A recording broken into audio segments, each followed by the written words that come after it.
JP, thanks for coming on the show, man. I feel Anytime. like you're a hard man to catch. I feel like I've been, like I said out there, I was like, it feels like I've been like sending you like 100 messages. I feel bad because it's like, Dude, I feel bad because sometimes I just like forget to reply or something like that. But I've been traveling a ton. yeah, no, but busy's good, man. Like if you're busy, that's good. That's showing that you're growing in some aspect of. Yeah. But I know we only met like for what, an hour or so, when we just had like a passing lunch like 2 weeks ago, 3 weeks ago, something like that. Boulan. That burger's insane. But besides the point, Yeah. I want to learn a little bit about you, man. I feel like we haven't really gotten a chance to connect at all. So I'm an open book. Hell yeah. So I mean, we could start from like literally the basics, because I again, we could just keep this like natural flowing. But you're from Tampa, like originally. We could start from the very beginning. Yeah, right? yeah. So born and raised in Tampa, and went to Academy of the Holy Names for elementary and part of middle school. Okay. 7th, 8th grade, moved to Monaco. Went to the International School of Monaco, and then came back for high school because I wanted to drive at 16. Yeah. And then I guess over there you can't drive until you're 18.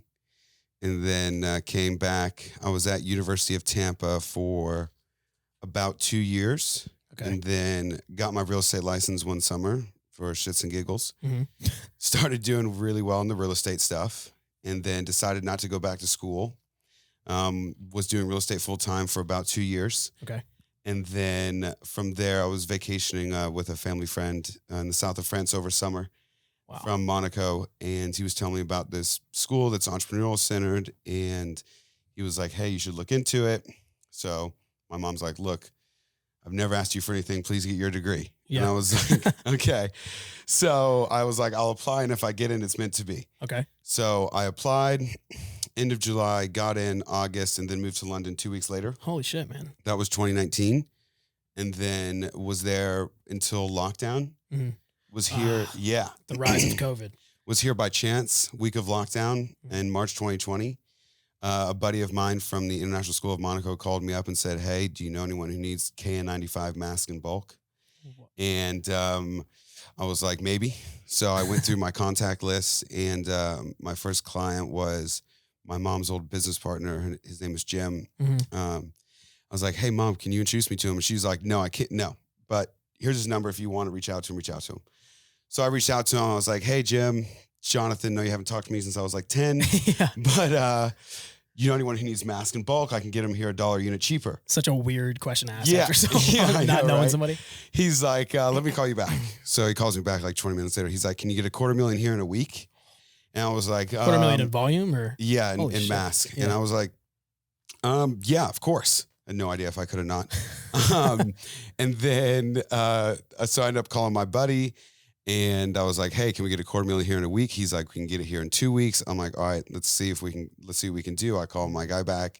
He's like, all right, that'll work. And I go, who's our client? He's like, oh, it's the governor of Ohio. We're supplying all the dentists of Ohio with masks. Holy shit. So that was like my first deal that I did in the PPE industry. So I had that company supplying some hospital groups, some universities, stuff like that. And exited that about 2 years ago. Oh, sold it? Yeah. Acquired? Yeah. Damn. Yeah. And so that was very cool. And then was kind of semi-retired at like 25. Hell yeah. And then my mom about 1.5 years ago was like, hey, a friend of mine who's a CFO of a carrier said the insurance industry is changing. We should look into getting into insurance. Because she had a prescription benefit management company back in the 90s and sold it in 2001. Oh, wow. And she was also one of the first people in the United States to finance and insure elected procedures. Holy shit. Yeah. What was that company called? One was called First Florida Insurers, and then she had, I'm trying to remember what the name of the finance company was. But anyways, so I went up to the Future of Insurance Technologies conference in Chicago to kind of do some research to see what we should be getting into. Yeah. And one of the keynote speakers was the CEO of Munich Reinsurance. His name's Marcus. And right before his speech, he was in the lobby sitting there and no one was talking to him. So I was like, why is no one talking to this guy, right? Yeah. So I walk up to him and I'm like, hey, my name's Jonathan. I'm starting an insurance brokerage. What would you recommend we specialize in? And he's like, cybersecurity risk, absolutely. I was like, okay, why? He's like, take notes of my speech. So I'm like, okay. So I start taking notes on his speech, and realized that's one of the verticals we wanted to get into. Mm-hmm. So now we're working on bringing through various channels, was just in London, meeting with some Lloyd's of London underwriters and representatives to bring a cybersecurity policy over to the United States that doesn't exist here yet. Yeah. Primarily because super high social engineering limits. So like social engineering is like endpoint error. Yeah. It's like, if you get an employee gets an email, click into it, and then you get hacked or something. That's what that is. So trying to see if we can bring that over, and then also specializing in aviation, mega yachts, and property. Yeah. Like developments and stuff. Because I have a lot of buddies who have development companies around South Florida, Tampa, California, New York. So big down here too. All the Huge. Yeah. Huge. Yeah. And then going to be doing a lot of stuff over in Europe and things like that. A big project in Greece. Which is why you were just over there, right? Yeah. Yeah. Making connections. I was like, Exactly. what do you do? I was like, you want to hop on a podcast? You're like, I'm actually in London, then I'm going to Greece. You're like, just in Miami. I'm like, this man is like all over the world. Stockholm was fun. Went to Stockholm as well. Wow. Never been there before. A good friend of mine showed me around, introduced me to some people he knew. He's the head of Forbes Real Estate for all Scandinavia. Wow. So he introduced me some people. He had an event there for this project called Elunda Hills. And basically these guys for the last 15 years have been accumulating the side of a mountain in Crete and are redeveloping it. Very, very cool. They're building an international airport, the whole thing. And so hopefully working with those guys, we'll get to ensure that project in the airport. That would be massive. Yeah. It's really crazy who you can meet along the way. Right? Yeah. Yeah. It's all connections and networking. And if people feel you're genuine and transparent, and then they want to work with you because, like, a lot of the insurance industry has like a shady reputation. For sure. So if you just kind of operate with your heart in your sleeve, obviously you have to be wary of people. But if you just operate from a place of transparency and being genuine, I think you'll be miles ahead of most people. 100%. So I mean, that's a lot to unpack, man. I feel like you've had a crazy ass life. Yeah. Right? And then my father passed away when I was 13. Oh, damn, I'm sorry, man. And it's okay. So that was, it was very interesting seeing, because my mom, it was her company that was the PPM company. Then she brought my dad on as the head of sales, ended up splitting the company with him and two other partners, and then grew that and exited it. And so it was very interesting seeing the dynamic between my parents and everything like that. And growing up how I grew up was very blessed. Yeah. So it was, I feel like I've lived many lifetimes in one lifetime. I was going to say, as you probably got to experience a lot of what that entrepreneurial lifestyle was like at a young age. Yeah, no, from my earliest memories as a child were falling asleep under my mom's desk while she was growing her finance company. Damn. Like 9, 10 o'clock at night. It was me, our dog Winston, who's standard poodle, used to fall asleep like with him under her desk. Yeah. So, and then it was, my parents kind of raised me very interesting, because I definitely want to do the same thing for my kids one day. Yeah. Like they would, when it was appropriate, they'd let me sit in on meetings and on conference calls. And then afterwards, after everyone had cleared out of the meeting, they'd bring me to the table and be like, all right, Jonathan, what'd you think about this point? What'd you think about this point? And I was like 3, 4, 5 years old. Damn. That's so cool. Yeah, it was really, really cool. It's really interesting to hear like how like you're still inspired to do more. Right? Yeah. You're still going everywhere. You've exited a company already, and you were a part of that like upbringing as well. It's interesting because like I feel like most people that I've met that like come from a situation like that, they're not as like apt to be, okay, I want to be an entrepreneur too. I have this same drive, same kind of thing. So it's interesting to hear you still have that spark. I agree. I think it's partially something you're born with, because like when I was 3 years old, I was in, one of my memories, I went to my mom's executive assistant's office and she's like, Jonathan, what do you have there? And I had a drawing of a boat that I wanted. And I was like, it's 300 feet long. It has 2 helicopter pads, a submarine. Like I'd never seen a boat like this. This is like 1999, pre-internet. Yeah. I don't even know where it came from, but it's been in my head for a long time. So I think part of it, you're born with it, because I definitely want to dwarf what my parents did. Yeah, of course. And so, because like it's interesting coming from a position, because I have friends like, similar backgrounds who don't need to do anything and don't do anything. And then you have people come from a similar background who have that drive and ambition to amplify whatever they can. Yeah. And I think part of it comes from like how I was raised. Like when I was young, my mom and dad had a dichotomy in that my mom was very like, yeah, whatever you want. My dad was like, no, you need to work for this and da-da-da. Like if I wanted a new video game. Yeah. And my mom would be like, sure. And then my dad would be like, no, this is what we're going to do. So he's like, go get your birthday money. I'm like, okay. So I went and got my birthday money from like my family and stuff. And we'd go to Krispy Kreme on a Sunday morning at like 7. and I would buy 4 to 6 dozen donuts. And then I had a little red wagon, and I would go around my neighborhood at like 9, 10 years old, knocking on doors, selling the donuts. Damn, dude. To like raise money for my video game. Yeah. If I wanted the video That's game. dope. Yeah. So like little like lessons like that, I think sure. were important growing up. Yeah, you know? that's great. What was the margin on the donut? You know, dude, it was, I don't know. I'm trying to remember. I mean, I was probably selling it for like 4X. Okay. You know, Yeah. so. Somebody's probably buying it like a donut on a red wagon. Yeah. Yeah. Sounds I kinda only gross, had honestly. one experience where I had an angry client or angry customer, but it was a great lesson. Yeah. You know, but 100%. Interesting. So you backtracking just a little bit, you went to school in London, right? But Yes. COVID kind of stopped that. So you never got to finish, or No, I finished online. you finished online. Okay. Yeah. What is that? Like a 4-year program still, or 2 So year? no, so in schools in Europe, it's 3 years. Mhm. So I finished up online in like, I guess like a year and a half. That's nice. Yeah. And So so You completed your mom's dream of get your degree. yeah, Hell yeah. exactly. Hell Yeah. Cause it was like, I didn't learn anything from school that has been applicable in my business, Yeah. but I definitely met a lot of people in London.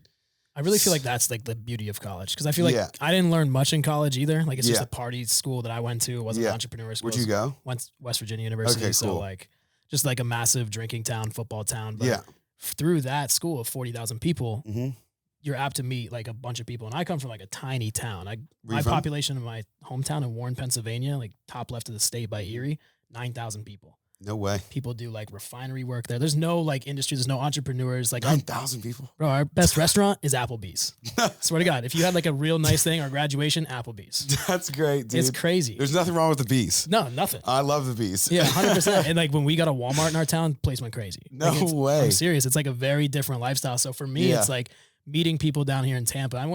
After I graduated, I got a job on the New York Stock Exchange up in New York. And then Okay. just like a completely different life change. And Right. then to network with people that are like, holy shit, people actually have yachts, Yeah. helicopters. Like they're Yeah. traveling from Greenwich, Connecticut on their helicopter to come Yeah. to work. I'm like, what kind of life is this? I've had to learn that over the Right. last like 10 years. Right. But it's really interesting to see different people's backgrounds and everything like that. But the networking aspect of it all, like you're saying from London, I feel like is the biggest piece from college. Yeah, no, I completely agree with you. I think that I debate like with my kids if I'm going to want them to go to college. Yeah. I think it'll depend. I think if they graduate high school and they come to me with like a business plan or something they want to do, I'll be like, yeah, let's do it. Mhm. I think that That's if they cool. want to go to like a normal state school, I'll think that I'll tell them, if you want my funding, you're not going to go there. 100%. I think that they should go to an international business school, similar to what I went to, because you're dealing with a different league of people. Mhm. Did you ever get like homesick? Like when you went to Monaco for a while, you're bouncing back and forth. Like, Not necessarily. I mean, I miss my friends, but I made Yeah. friends over there pretty quickly. Mhm. I'm very blessed to be extroverted. yeah, it's nice. Yeah. It's good quality. So, because like during my PPE business, I stopped drinking, and so I haven't had Wow. alcohol in 3 years. Still to this day. Yeah, to this day. Wow. Yeah. So Good for I you, just man. all my conference call times are from like 11 p.m. to 3 a.m. Yeah. Because all my suppliers were in Southeast Asia. Mhm. So a couple of times I was out with buddies drinking, taking phone calls when I shouldn't have. Mhm. And one morning I just woke up and was like, hey, look, it's not worth my business. Yeah. And I'll just stop and see how it goes. Yeah. And then when I exited it, I never picked it back up. That's good for you, man. That's Yeah. crazy. Cause it's interesting that you say that because I didn't stop, but I've definitely cut back quite Sure. a lot. Like Sure. I used to go out like 2-3 times a week, Yeah. just going out with my friends, like having fun. And then recently kind of got wifed up, but Nice. that was probably a big play in it. But since that Yeah, happened, absolutely. like over the last like 6 months, my business has been in a straight vertical. Like the Yeah. deals that we're landing, the clients that I'm speaking with, the networking that I've been doing, it's crazy how it's like somewhat correlated. No, it definitely is. You know, For me, the mental clarity is through the roof. That's Yeah. the biggest thing. 100%. And then you're never hungover. So like you also have to think about what percentage of your life you're spending hungover if you're going out on a Friday and you're hungover for 2 days Yeah. or 3 days. And it's kind of messing with your mental clarity. Mhm. And then even if like you go out on a Friday and you have a meeting on a Saturday afternoon, you're still not 100% there. Yeah. So like I think about it anytime I'm meeting with people, 9 times out of 10, if they've been partying, I'm going to be at a higher level mentally Yeah. than they will be. Absolutely. So like you kind of try and get every advantage you can. Yeah, of course. What is that like for you? Like when you're scheduling these meetings overseas, that's like happening on a Saturday. What's that meeting typically look like? It's not like a, let's go get brunch, let's go get drinks, that kind of thing. Like it's It's pretty free flowing. yeah. It depends. It depends. It depends if I'm meeting with like an actual person from like it depends. Like when I was over in London and the guy who made the meetings for me with Lloyd's of London was a guy who I met hanging by the pool at the Metropole Hotel in Monaco when I was at the Monaco Yacht Show. Wow. And so he's now a friend of mine. And so we had pre-meetings with him just at restaurants to talk about strategy. Oh yeah. Game plan, what we want to get into, super casual. Then when we go into the office meetings, it's normally, I mean, it's kind of formal. I normally am pretty good at getting to be the person's friend pretty quick. Yeah. And so I think that's kind of like a superpower that I have. Absolutely. And so relationship's so important. Yeah. Yeah. And so, cause I'm pretty relaxed in how I do things. I don't really get super serious unless someone agitates me. Yeah. And so, but besides that, it's all pretty free flowing. It's pretty easy going. I normally just kind of go in. I normally I'll have a rough plan of what I want to talk about, but I don't have like a structured thing of how I want to go through it. Cause then I find it's a little too stiff. So I just kind of play it by ear. Yeah. See how it goes. More or less winging it. Like I know what I want my end goal to be. Of course. I just don't have an exact plan for the conversation, but I know that I'll get there. Yeah. I know we were talking a little bit before this about like the specific industries that you focus on. And it's kind of widespread, right, in the insurance industry. But before we talk about what you're doing right now, I kind of want to hear a little bit more about the business that you started and exited. So that was your first client, and you just were like, holy shit, this works. And and just kind of one person led to another. Like I was introduced to the head of procurement for the state of California through a friend of mine named Jeff Yarchiver. He lives out in Laguna Beach. And so he had done a ton of business with the state of California. And so I ended up being able to supply him with a whole bunch of 3-ply masks and nitrile gloves. And then that person introduced me to like a hospital group, and one hospital group introduced me to another. And then it just kind of was like a domino effect, and then did some deals with the mayor of Miami, was an intermediary. And so it was just people introduced me to other people. So cool. Yeah, because they're like, oh, this kid has been giving me good product. Yeah. At a decent price, because the only reason why I did well in the beginning, which launched the company, was because I was undercutting everybody else, because everyone else was price gouging crazy at the beginning. And I was making my margins, don't get me wrong. Of course. But I was coming in at a fair price compared to everyone else. Yeah. People just kept like word of mouth travels like that. It's crazy. Would you like allude that to almost like right place, right time kind of thing with COVID popping off, and then everybody's like, I need this right now? Yeah, it was right place, right time. I kind of fell into it with my buddy calling me and asking me about it. Saying, does anyone need masks? That's so cool. So I was like, yeah, I mean, maybe. Right? So I can see what I can do. I don't know anything about the business. And then I'm on conference calls, and they're asking me if I have certain medical equipment, and I don't know what it is. I'm like, yeah, of course. And I'm Googling what the thing is. And then I'm like making calls to people, trying to source it. Yeah. And doing it that way, because I knew one way or another I'd figure out how to get the product there in some way, shape, or form. Right. So it was it was a certain degree of fake it till you make it. Yeah. It's so interesting that you say that. Just like certain degree of it. Obviously you're not trying to snowball anybody. Yeah, of course. But I just knew that I could figure it out. And if I couldn't do something, obviously I was upfront with everybody. Of course. But transparency is key. Yeah. It's crazy you say that, because I kind of got started similarly. Like, mine was almost by an accident. Like I just started recording TikTok videos in the height of like the COVID boom of like everybody was going viral. Right. Just talking about like what I was doing at the time, trading stocks, educating, because I was on the New York Stock Exchange, like I said, and then videos went viral. Like crazy, no like way. millions of views. I got a couple 100,000 followers, like almost overnight. Sick. And I was like, how do I relate this to like a digital product, educational? So I built like a consultation educational piece to everything. Right. Like how to get set up, the whole 9 yards, but by accident. And then at that point, I'm like, I have no idea how to sell a digital product. I don't know how to set up anything like that. I don't know automations, nothing. And like, I'm trying to create a business while learning it. You know, it's almost like you have to learn by doing, because I feel like a lot of people get scared of starting something because they don't have like all the plans. But to your point and to my experience, it feels like you don't really have a roadmap right in front of you before you get started. Just kind of. Yeah. You figure it out as you go along. Yeah. I've never really been afraid to jump into anything because I don't really have any fear of that. So it's been a very interesting experience. The PPE game was very interesting because a lot of success, but obviously a couple, missteps were people that I trusted when I shouldn't have. Yeah. Like ripping you off and stuff like that. You're always going to go through that, I feel like, right? Yeah. Yeah. Even with close family friends. Damn. Yeah. It's the worst. Like people I've known for my family's known for like 10, 15 years. Damn. We'll screw you over a minuscule amount of money. It's crazy what money can do to people's mindsets. It's really, really wild. And people you don't expect, and the people you build a relationship with. So it taught me to trust but verify. Yeah.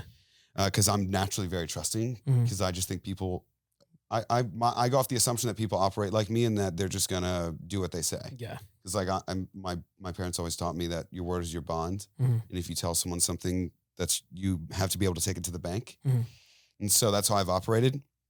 But now through going through that whole experience, thank God it wasn't with like anything crazy or anything crippling. Of course. It was a great lesson. It was a very steep learning curve. Yeah. You know? So what was that like? So you get acquired. Obviously, that's probably like one of the most rewarding feelings in the world. That's my ambition right now with the company I own. I'm like got our sights set in like 3 years, hopefully. Okay. Met a really cool guy that actually owns. Well, he doesn't own, but you obviously know Gary V. Like Gary Vayner, yeah. So the guy that not started, but kind of transformed VaynerMedia. Yeah. The guy that built that from like 80 million to a couple billion, whatever it's worth now, 800 million, whatever. He's been like kind of our like mentor, like how to scale our agency to really get out to that point. So I've had a couple meetings with him. How'd you meet him? Random. My business partner, he's been at Google for a while. Random. Yeah. His sister worked at this agency that got acquired in Chicago, and she got poached by VaynerMedia's, the guy's name's Jeff. He owns Tracer now. He's a CEO of Tracer. Now my business partner's sister works with him like in the C-suite. So then we just all got connected. We went and got drinks in New York City. So it's cool, man. You enjoy New York. Yeah. I lived there for 5 years before I moved here. So yeah, New York City is a great spot. But what's that like? Like getting the acquisition, because that's like the gold mine, right? That's like the very like end all be all. It's an amazing feeling, but it didn't like change it was a great amount of money, but it wasn't life-changing money for me for how I was raised. Yeah. But it was very cool. I sold it to a friend of mine who's still in the medical space. He supplies over 130 hospital groups. Wow. So I just saw like COVID was starting to dwindle. He had really strong existing relationships with over, like I said, 130 hospital groups. And so we just worked out a deal and did a private sale. Wow. So so it worked out well. It wasn't a life-changing amount of money, but it was enough to set me up a bit to where I don't have to work anymore if I don't want to. Yeah. But the lifestyle I want to live at requires me to be a billionaire. Yeah. To be frank with you. So, I know you're always traveling everywhere. You're in Miami every other week. Because my goal is to never step foot in a commercial plane ever again. Yeah. So hell yeah, that's a great goal, man. So that's my goal. Like I believe in manifestation. Like I have in my background here, the boat I want. From the one that you drew when you were a kid? It's a 305-foot Fed ship. Yeah. Hell yeah. So it's called Lady S. I love it. But anyway, so that's my goal. That's my goal with this company, with the insurance companies to get to that level. That's such a major industry to be in too. Yeah. Yeah. And the cybersecurity side of it's very interesting because like right now I'm working on something proprietary in regards to cybersecurity and insurance and kind of bundling the two in a way that's never been done before. Yeah. So if I can do that, I take the company's multiple from like 6x because like a service industry. 6x, yeah. To tech companies anywhere from 10 to 20. Amazing. And then I want to involve AI. And I have an AI savant who's really good, young dude, sharp as hell. Really? Yeah. And he's developing some stuff for me right now. And that'll take the company from like 20 to 30x multiple. Wow, crazy. Yeah. So it's so interesting that you're saying that because we are in the marketing space. Right. We're digital marketing, but we're developing an in-house technology because same situation. We want to exit much more, higher P ratio or higher X multiple. So it's like 6 to 8, like you're saying, like we could potentially, but when you have that tech side of things, it's crazy what you can exit. Amplifies it. Yeah, 100%. Yeah. And I want to talk about the insurance thing because I feel like I don't know too much about it because you're hitting on a couple different industries. I know you were talking about going to Miami and connecting with people with mega yachts. It's interesting that you're saying that. Yeah. So I have, I went to the Monaco Yacht Show to connect with some people in the mega yacht space, like brokerages and things like that. Mm-hmm. And then one of the largest brokerages in the world, I ended up meeting their head of insurance. Okay. Perfect. And ended up making friends with him. And he's looking for an exclusive American brokerage to work with for all their American clients. So I'm trying to tee that up. Yeah. And then ended up meeting one of the other largest brokerages in the world, one of their competitors. They won an American brokerage as well. Wow. And so working with that as well to get that all going so I can transact on their behalf. Mm-hmm. And but the boat space is very interesting just because I love boats. I love anything with an engine that goes fast. Yeah. Like it started out with large machinery because my grandfather was in the construction space. Mm-hmm. And so started out with, heavy machinery, garbage trucks. Like I used to wait for the garbage men in the morning and like bring them snacks and stuff. Okay. And so, cause I was so intrigued by it. Yeah. And then kind of transitioned into supercars, hypercars, planes when my parents exited their company. Yeah. But I've always, anything with an engine that moves, I'm into, so anything in that space that I can do, because we also do in the aviation industry. And while I was in London, I met with this guy named Steve. He's the jet business. If you've seen his TikToks and stuff like that, he's gone wild on social media. I feel like that rings a bell. He's got his showroom's like a plane. Okay. And so it's very, very cool. I met with him. Hopefully we'll be doing some business with him, especially in regards to the cybersecurity space. Yeah. Because especially anyone who's high net worth, their privacy is super important to them. Of course. And it's a big issue with planes and boats right now that's kind of untapped. So looking to do some cool stuff in that space. What's that look like? Like the cybersecurity insurance. So if somebody ever gets hacked, what's their coverage, right? Like what's that look like? Is it similar to like car insurance? So it depends. It's going to depend on a per policy basis and like what you're covered under and what your exclusions are. Yeah. And which company you're going to go with. The top company right now who's kind of at the forefront is this company called Coalition. Okay. And so they basically, have a policy where you sign up for their program. They have a cyber software team that monitors your website, your emails to see if someone's trying to hack you. Yep. They'll give you an alert. And then, if something does happen and it falls within the parameters of the policy, they'll cover you up to a certain amount. So whether that's $250,000 or $500,000 per occurrence, because normally what happens is someone will hack into your email. They'll lay dormant for on average like 200 days. Okay. And they'll watch how you email. Yeah. Then they'll log into your email and send an email to your CFO or one of your clients saying, hey, can you wire money to this account? We need it for this accounts receivable or to pay this or whatever it is. Yeah. They'll send it, and that's part of social engineering. They'll send it, and then you're like, oh shit, that's not one of our accounts. That's not one of our client accounts. That's now we've messed up. Okay, they assess it. What do we do next? And normally what ends up happening is either that's the end of it, and then the insurance company might cover you, or if they want to hold your whole system for ransom, they will. Damn. And then they'll ask for Bitcoin. Of course. And on an average, on an average per occurrence, it's like $950,000. Wow. Per like 2021, 2022. So it's a growing space. So it's very interesting to see it unfold because that's like the biggest issue right now, especially with AI deep fakes. Yep. This is so weird, man. Yeah. We actually you want to hear some crazy shit? We had a client. She has a 5G conduit company. So she like lays 5G conduit across the United States. Okay. And so someone had hacked into her client's email. They didn't know, obviously. Sent an email to her CFO while she was on vacation. So they had been watching to news when the CEO was out. Sent the email to the CFO saying, hey, from one of their clients they've done business with for years. Can you send this money? We have an accounts receivable with you guys, blah, blah, blah.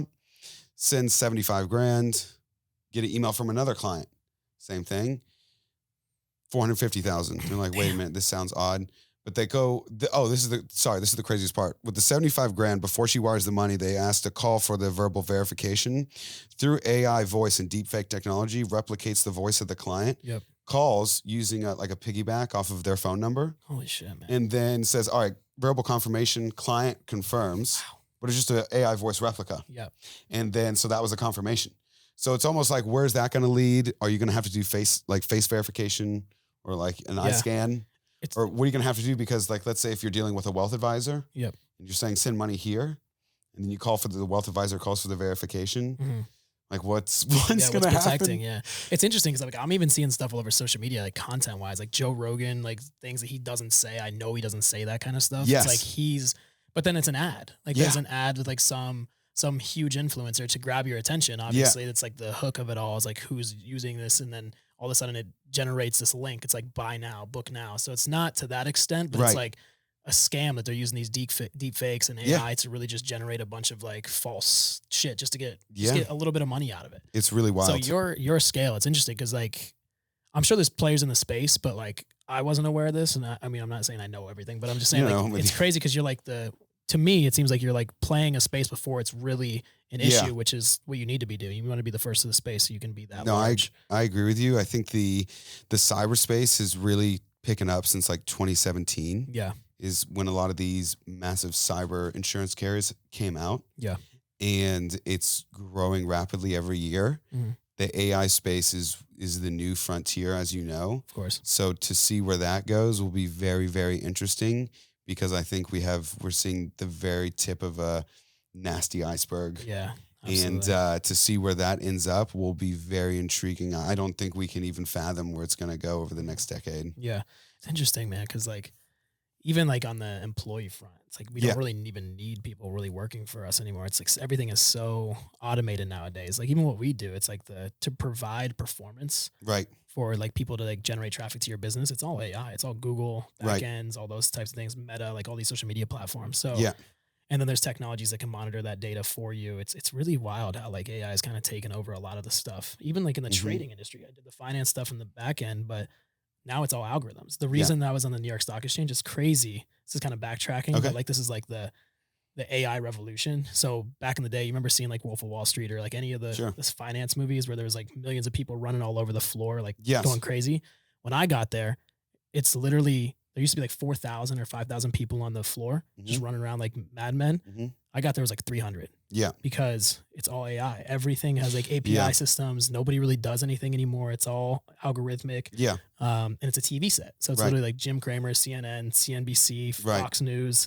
But as traders, it just like isn't there anymore because everything is so automated. But what happens if somebody hacks into one of those systems and just wires money anywhere? Right. You know what I mean? Well, that's the crazy thing too. And like, I mean, it's very interesting to see what's going to happen because, I mean, you look at our financial system, they're printing an infinite amount of money. Yeah, it's crazy. It's like the money's not really backed by anything anymore. I mean, it's backed by our military, but it's not backed by anything solid like gold or anything like that. So I think when we're in a system where you can just print an infinite amount, I do think that's where Bitcoin holds some value, is because there's only a finite amount of Bitcoin. I think that is very intriguing that the U.S. government in the last 2 weeks just was recently known to be the third largest holder of Bitcoin in the world. Crazy. I've been seeing that in the back end so much. Yeah. Trading stuff, but yeah. So it'll be very interesting to see what ends up happening. I think in this lifetime, we're going to see the largest wealth divide that we've seen since feudal times. I agree. I think it'll be, in the words of a very famous man, the have-nots and the have-yachts. And so, I like that. It's always related to boats somehow. Like, I really think that's where it's going to end up. So I think now's the time. I think we literally have like 10 years to make our way before it gets really hard to transcend classes. Yeah. Because so my parents came from nothing. My parents are the only ones in their family that have made any sort of real success. Yeah. So I think it'll be very difficult for anyone, like say when we have kids and stuff like that, to transcend classes like we can today. Yeah. Because I think we're heading towards a universal digital currency. I think they're going to want to be tracking every move. Oh yeah. I think there's a social credit system that's going to come. So it'll be very intriguing to see where all of this goes. I think that you're going to have to be politically connected to some point, because I know, they're starting to come out with, wanting to put kill switches in all the cars and stuff like that in the next like 5 to 10 years. That's crazy. I was told about that 4 years ago by someone in the government who's working with them on that project. Yeah. They will send out a code to all of their people in there that voids it. So if you're in with the government, you'll be good to go. If you're not, you're fucked. Damn, dude. Yeah. What the hell? Yeah, it'll be. She's like, I'll send you the code. I'm like, perfect. Yeah, thanks for covering my ass. Yeah. So it'll be very interesting. You either be connected or you won't. Yeah. It'll be very linear. It's just scary to think about. It is scary. Yeah. It's very scary, but it's motivating. Yeah, 100%. It's like lights a fire under your ass a little bit. Stack your money and get the hell out of here. Yeah, it's like, and have multiple passports. Yeah, exactly. And like I'm looking to do the Golden Visa program with Greece, Malta, or Portugal. Yeah. You're international, man. You're the first like businessman I've like actually sat down and talked with. It's like making moves in more than just like one player. Most people are like trying to dominate a space, whether it's real estate or whatever, like even competitors of the marketing agency. It's like, we're really good and like take over this entire market. You're like Monaco, Greece. I'm like, damn, this guy's really got it going on. It's gotta be exhausting. It's exhausting, but it's a lot of fun. It keeps me on my toes because I've mad ADD. Yeah. So, hell yeah. But it's very cool. I mean, and it'll expand even further. I will eventually go into like Saudi, Dubai. Yeah. My buddy's expanding the Forbes real estate portfolio eventually over to the UAE. Wow. So he wants me to expand with him. So like Jeddah, Qatar, Abu Dhabi, UAE, big oil all money. those places. Yeah. Yeah. it'll be very, very interesting to see how that space goes. And so I'll eventually want to expand over there, all around the European Union. I can go into Asia. Do you have any interest in like growing it like in the US as well? Like, yeah, no, we're growing in the US because my mom and I have split this company. I was gonna say, what is it like splitting a company with your mom? So she's amazing. Yeah. I call her my guardian angel on earth. Hell yeah. And I truly believe that. I cannot say enough things about her. She's truly one of the strongest women I've ever met. I mean, she was, built the company, kind of stepped back. My dad passes away. He had gotten into some trouble with like the IRS and stuff like that. Mm-hmm. And my mom didn't know about it. Then all of it was thrust upon her. Damn. And so she had to deal with all of that at the same time while raising my brother and I. Mm-hmm. She had multiple attorneys and accountants say she's never seen anyone deal with things like she has. Damn. She's just the essence of class, grace, and really thinking about other people before her because she's so giving. Yeah, it's amazing, man. And so she's kind of like the silent hand that's guiding me. Mm-hmm. So like I'm in the office or I'm going places and she's like, okay, these are the steps we need to go to get here. Because basically when we started this, she's like, look, I don't feel like working full time anymore. I've been there and done that, but I'll show you how to scale a company. Oh yeah. And that's how this started. And so she's kind of like I said, the silent hand that's guiding me. And so she'll be like, okay, we need to go here and do this. You should be attending this conference. And I'm kind of like a point and shoot weapon. Mm-hmm. So she kind of was like, go over here and see what you can do over here. Yeah. And then I go over there and I kind of figure it out. Yeah. I really do figure it out as I go along. I'm gonna say, so there's no set plan. Like when you're going, you obviously know about like conferences and stuff. Yeah. You'll go and just like kind of. Or like if I'm going to these events and stuff like that, there's no really set plan. Mm-hmm. Like going to the Monaco Yacht Show, I just knew going into it that I'd go around to these large yacht brokerages, to these booths, and hopefully meet some people. Mm-hmm. I didn't anticipate on meeting this gentleman who's sitting by the pool, who's with a international insurance brokerage in the UK. Wow. They insure most of the Caribbean. They've like got $6 billion in aggregate around the Caribbean. Yeah. And I wasn't anticipating meeting him. I was just sitting next to him by the pool. You just open up the opportunity by going. Yeah. Right. Yeah. I was just talking about this on the last podcast. You're literally only one connection away. Yeah. And it's like, I have an undying belief that whoever needs to find me will find me. Yeah. So wherever I go, I'm like, universe, take control. Yeah. Or God or whoever you believe in. Uh-huh. Take control, and whoever I'm supposed to meet, let me meet him. Hell yeah. And it always happens. That's such a great way to like manifest like whatever you're looking for. You know? Yeah, like my speaking of manifestation, like my mom when she was in college, her first company was a diamond and gold business that she started in college because she hated doing laundry and doing deep cleaning. Mm-hmm. So she was like, how can I figure out a way to pay for that? Yeah. So she's like, okay, well, my friends are getting engaged. So she goes to a jeweler, convinces the jeweler to front her like $5,000 for an engagement ring or 2 engagement rings. Wow. Sells it to her friends, flips it, makes some money, ends up starting a diamond and gold business that way. Mm. And then she wrote herself a check for $1 million when she was 19 and looked Your mom did? Yeah. Holy shit. And taped it to her mirror in her bathroom and then looked at it every single day and told her she was a millionaire.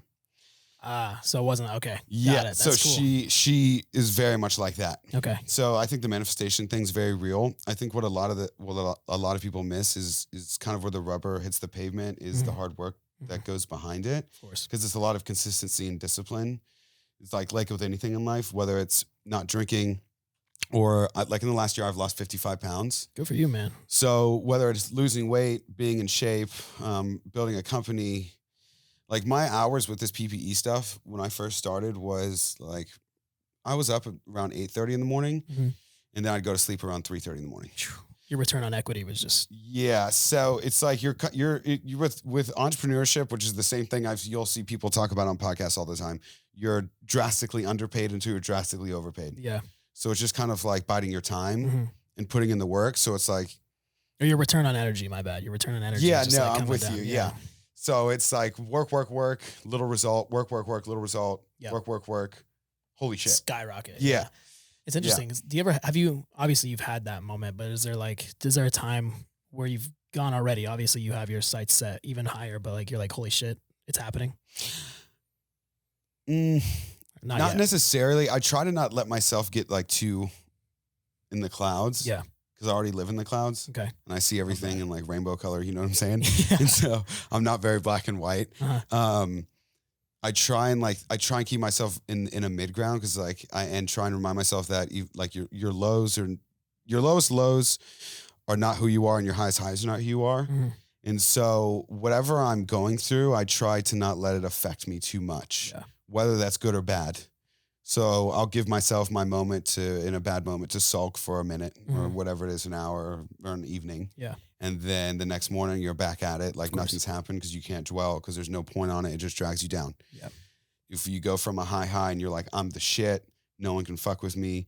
I'm young doing this. I don't know anyone else doing this. Like, who do you know who am? Then it's your ego gets way too bad. Yeah. So you have to kind of keep yourself grounded to find a happy medium. It's a great perspective because you don't see that anywhere on social media. We're just like throwing shit 24/7. It's like, oh, I have this. I'm like way above you. It's like, dude, where is this even? Is that rented? Is this like, what is this? You know what I mean? Yeah.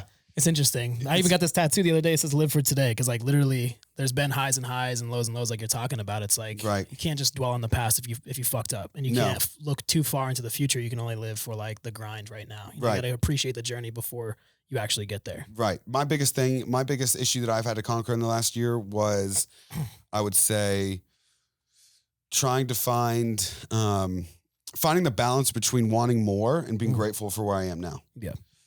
Because before I used to think, okay, well, if I'm grateful for where I am now and I'm content with everything I have, is that going to eliminate my drive? Yeah. But then I realized it doesn't. So going through that was an interesting process because that's something I had found very difficult to do, was be very happy and thankful for everything, all the blessings I have now, but still want more. Because those things aren't mutually exclusive, and I thought they were. Yeah. And so finding that has calmed my anxiety. And so it's been interesting going on that journey. And it's not just been me. I've got, sounding boards. I have mentors. I have an amazing therapist. Her name's Dr. Ann. She's local. She works with a lot of Fortune 500 executives. She actually has worked with previous presidential administrations. Wow. So she's also like a mentor and a business advisor. All in one, wrapped in like a therapist thing. Insane. Yeah. So she's awesome. But I have a really good team behind me, and speaking of teams, a big thing that happened the last week. We just hired a COO. She was the head of all of Wells Fargo insurance before they were bought out. Damn. Yeah. So she's a real heavy hitter. It's crazy that your network, man. It's like, it's so like heavy, like you're saying, heavy hitting. But you're saying, your network is so large that your network is your net worth, right? It is. It's really kind of like you're breaching into all these places, all international. It's like, and the not drinking only going to open up so much opportunities. Back to the no drinking. Well, that's helped me a lot because before I was just like messing about, having a good time, and everyone knew me as like someone to have a good time with, but not someone I don't think a lot of people would take seriously. Yeah. And then when I did my medical import company, I think that changed not only people's perception of me, but the perception I have of myself. Honestly, I didn't know the kind of work ethic I had in me until I was doing those crazy hours 7 days a week. Yeah. Right.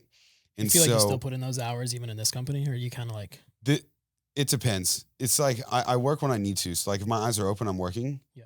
But it's funny though, because my social media, I make it just look like I'm having fun 24/7. I love that. But which, don't get me wrong, I'm always having a good time. Yeah. Even when I'm working, because my working is talking with people. Of course. Whether it's I'm talking in a meeting, or I'm flying overseas to do business, or I'm having a meeting here in Tampa, or we're doing lunch, or we're doing something like this. Your business is like it's almost your lifestyle, but it's like the experiences you get that come with it. Yeah, I'm trying to curate my business and lifestyle to kind of be one and the same, to where I can enjoy everything that I'm doing in regards to work. Yeah. So that's I think I've been doing pretty well with that. But yeah, with like my social media, everyone's like, dude, what have you been doing? And I'm always like, vibing. Yeah. So I'm like, I don't need and to. You're like all over the place. Because if I explain everything I'm doing, we'll be doing this for an hour and a half. Yeah. It's crazy. You know that's cool. It's cool to hear it like firsthand, because I'm always like, I was hitting you up every now and then because I'm always just trying to get people in the podcast room that I find very interesting. Sure. And I didn't know much about you, but I knew like you just had like this drive. So I was like, I want to like unpack what he's got going on, because I feel like it's like a cool conversation to get to know the guy. I appreciate it. And every time I message you, you're like, oh, I'm here, and here. I'm like, damn, this guy is up to something cool shit. I gotta hear what he's going. He's got going on. So it's always like something interesting. Like I was like my travels over the last month. I was in New York for this group called the Rising Leaders. My mom's part of this ultra high net worth group called R360, and they have an event every once in a while with the Rising Leaders, which is like the grandkids of the group, and we're up meeting with some Goldman executives and stuff like that. Yeah, and then I had met with a friend of mine who's in the insurance business in New York. And so wherever I go, wherever I'm traveling, I always try and integrate like the the business as a priority, of course, into there. So like whether it's a lunch or a dinner meeting or whatever it is. And so I was there with this group. It was like 3 days. It was like workshops all 3 days, doing like financial literacy, estate planning, the proper, wealth advisement, what to look for, in regards to, growing your money, keeping your money, and all that type of stuff. And then going to London, that was all about meeting with Lloyd's of London executives and underwriters, and some other groups as well, like a yacht brokerage and things like that. And then, so I was doing those meetings all day. And then in the nighttime, I'm going out to the club with my friends, because all of my friends from uni live in London. I was gonna say, I remember you saying you were gonna go to like the Edition, or you're going out to like Art Basel. I remember you were talking about your friend had John Summit on the back of his yacht. And I was like, so you don't drink, but you get to experience all that stuff. Yeah. So like London, but all on my social media, all you see is me. I'm at a lunch, or I'm at like the nice view, or I'm out at the club at nighttime. I did post something at Lloyd's of London, but I don't think anyone really knows what that means unless you're in the insurance industry.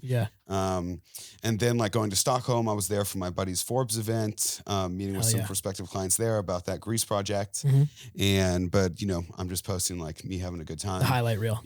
And then, and then Monaco with the yacht show, I'm posting all the boats that I'm hopping on, so like all this different types of stuff. But I was like, I gotta follow you. I feel like I don't even follow you yet. I'm not. Yeah, we'll follow. We'll have to connect after this. Yeah. But I'm on.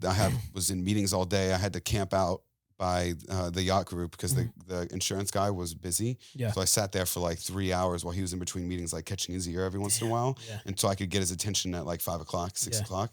So it's a highlight reel, of course. But I was about to ask you your lead flow, like how you acquire clients. It seems like it's really like in person, not so much like people are going to look for your kind of thing, right? Right. It's mostly been network. I mean, I think someone Googling your company and then it coming up relatively quick is super important. Of course. But it's pretty much all been word of mouth or me knowing someone.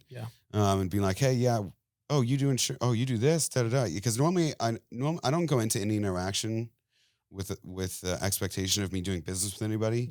I just kind of normally I tell them, I'll be introduced to someone. We'll start talking. People obviously ask what you do.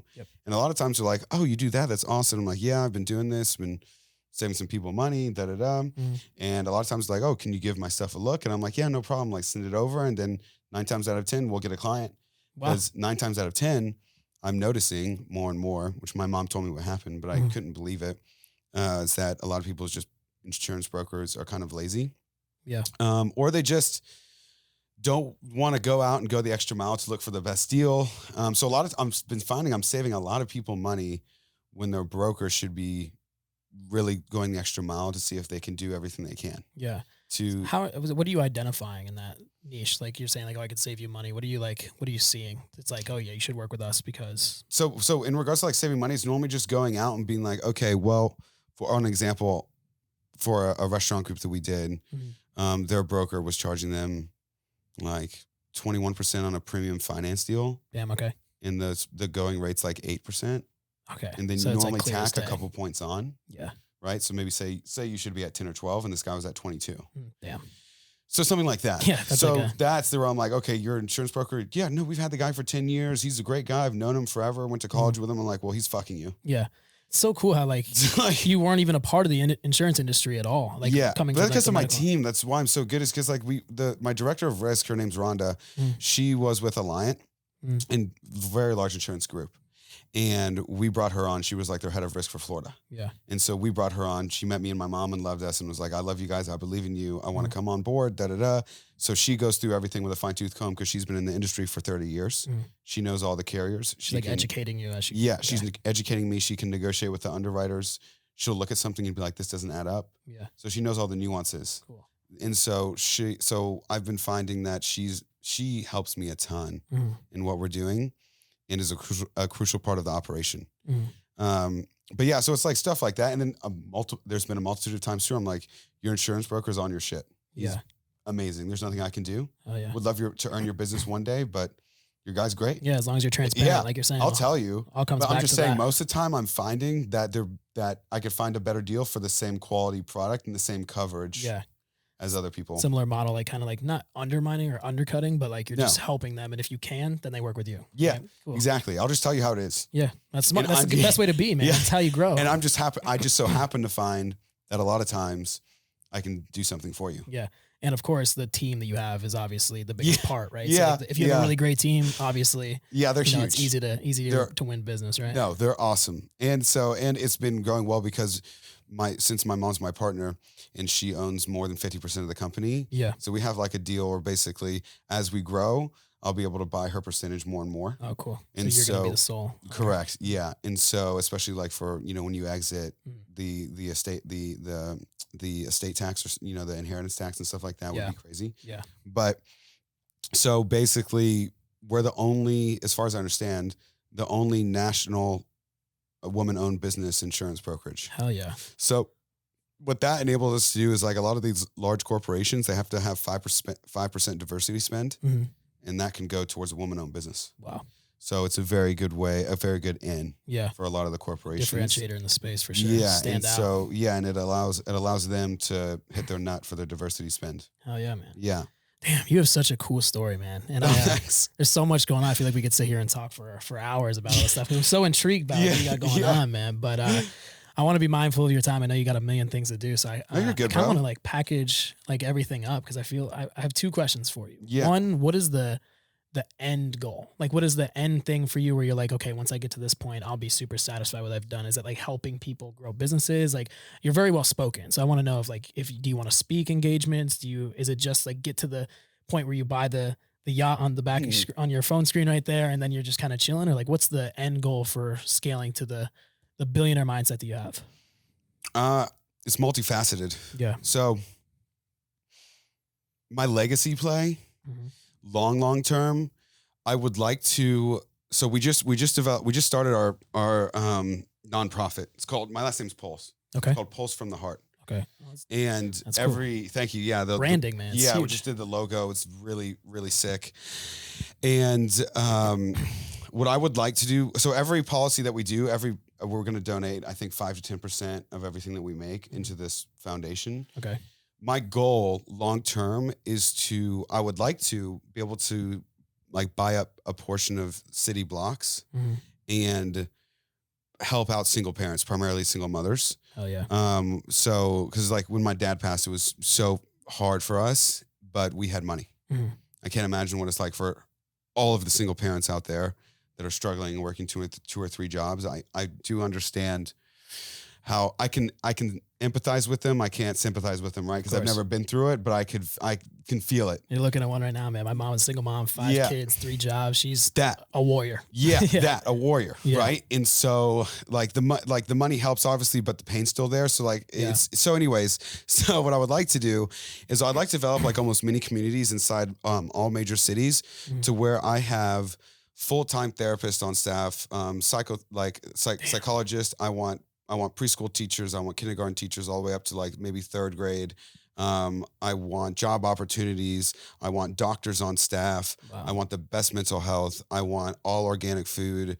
I want to make like almost like mini, not like a mini city, but like just like community, a little community to help single parents, especially because it's actually a growing problem if like single mothers. Yeah. Like it's actually growing. If you've seen like from the 70s, the numbers are alarming. Yeah, it's crazy. And so that is my long-term legacy play. That's what I would like to be remembered for. It's my personal belief that you're meant to leave this earth better than how you found it. Yeah. And so that is my long-term legacy play. In regards to the money, 10 billion is my goal. Hell yeah. And so, because I think being a deca-billionaire is cooler than being a billionaire. I think that I love the mindset, man. I think that you need to have that type of cash to be able to make change because you could be you can want to make change all you want, but money is what makes the world go round. If rocks is what makes the world go round, then I want to be the number one procurement of rocks in the fucking world. Yeah. You know what I'm saying? Like it doesn't really matter what it is, if it's a cryptocurrency or if it's cold hard cash or if it eventually is back to gold, whatever makes the world go round, to be able to enable you to do the most good that you can should be your obligation, especially as a man, to get as much of that as you possibly can while keeping your morals in line. Yeah. And so I would like to sell this company for somewhere between 5 to 10 and then get heavy into real estate, including that as part of my real estate portfolio. because I think real estate's the long play. No matter what space you're in, I think real estate is the long play, because that's how you build lasting wealth. And then there's more advantages in the tax code for real estate than any other sector. Yep. Monopoly game, right? Yeah, it is. And it's super easy to leverage. Banks love working with real estate, especially if you're a good client, and especially if it's a real estate's a grade A project. Absolutely. So real estate's the long play. And then I would eventually like to be, if I don't sell, I would like to be one of the largest insurance conglomerates in the world. I have an idea of how to do that, and I have the financial backing long term to actually take on the biggest insurance companies in the world. Yeah. I just have to get to certain milestones in regards to revenue first before they'll even look at you, because the biggest players in the world don't look at you unless you're doing like 100, 200 million a year. 100%. Because they don't play small ball. Yeah. So that would be one of my goals. And then, but as long as I can provide my family a life that's almost like a fairy tale. So if I could provide my future wife a life that's something she dreams of, something you would see in like old school Disney movies, that's my goal. If I can create a life for my kids that is something that's like magic, that's my goal, because I love supplying things I love giving gifts. Yeah. I love, like, nothing makes me happier than helping other people out. Yeah. And I would love to do speaking engagements one day, because I do feel like I'm have the vocal. Of course. Very motivational. Yeah. You got the mindset for it too, man. I feel like so I want to help as many people as I can in whatever way I can. Yeah. That would be the long goal. But whatever God has in store for me, because I am spiritual religious. Yeah. I pray to God every night. So I think having religion of some sort, or believing in some sort of higher power, is crucial, especially in today's day and age where things are going. Yeah. And I think with God, you can't lose. So, faith behind it all, right? Yeah. Undying faith behind it all, and faith that everything's going to work out. Yeah. No matter what it is. Like, even in bad situations, it's kind of like I've retuned my brain to, whenever I'm in a really shitty situation, to think, okay, first of all, thank you for putting me in this. There's a lesson, and it's making me stronger. Yeah. So whatever it is, if it's good or bad, it whatever it is meant to be. Yeah. Is kind of my view on things. I love that mindset, man. Yeah. It's crazy. Your ambitions and goals are like even like 10x from what even I thought were way too high for myself. But there's always a way, right? If you have the will, there's a way. So shoot for the moon, you might land on a star, as they say. 100%, man. Yeah. I love the end goal. My last question to you is, of course, I always have to ask, what is your next move to get to that certain point? Immediate next move is Q1, Q2. I'm expanding to the UK, opening up an office there, and expanding my sales team here with professionals, with the top with the best professionals in every vertical I want to be in. So boats, planes, real estate, cybersecurity. I plan on poaching the best in each field from the major institutions. Yeah. So that's my next play right now. Hell yeah. The next step, and then kind of go from there. Yeah. And see how things go and see where that takes me next. I love it. I actually got had the honor of speaking with a billionaire. His name's Keith Dunleavy. He owns a Novolon, a medical device company. But he was saying that the biggest piece to scalability and success is the people that work for you, the people that work with you. So without question, you're about to poach some of the best talent, that's only quality over quantity. Success. Exactly. Yeah. Yeah, man. Man, you got a hell of a story, man. I know, like I said, I want to be respectful of your time. You're good. You got so much going on. I'm really happy we got to connect and I got to meet you a little bit more. Like so much me too. more that I got to understand. I love what meeting you got new going people. On. Yeah, hell yeah, man. I love that. And I feel like this connection, even just you and I feel like we could do a lot of cool things together at some point in the 100%. future, whenever I can catch you. But dude, 100%. Even here, man. But I do appreciate you coming on today, man. Thank you for having me. Your story is so inspiring, and I cannot wait to see what you do in the future, because you got so much success right now, but I can't wait to see what you got going on. I want to go on that yacht too at some point. Whenever 100%, dude. Thank you so much. I really appreciate it.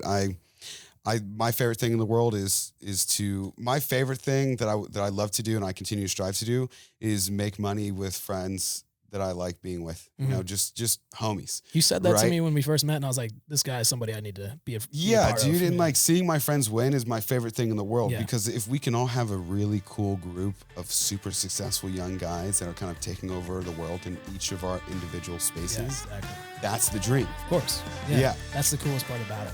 Yeah. You got the right mindset, man. You're definitely cool people to be around, man.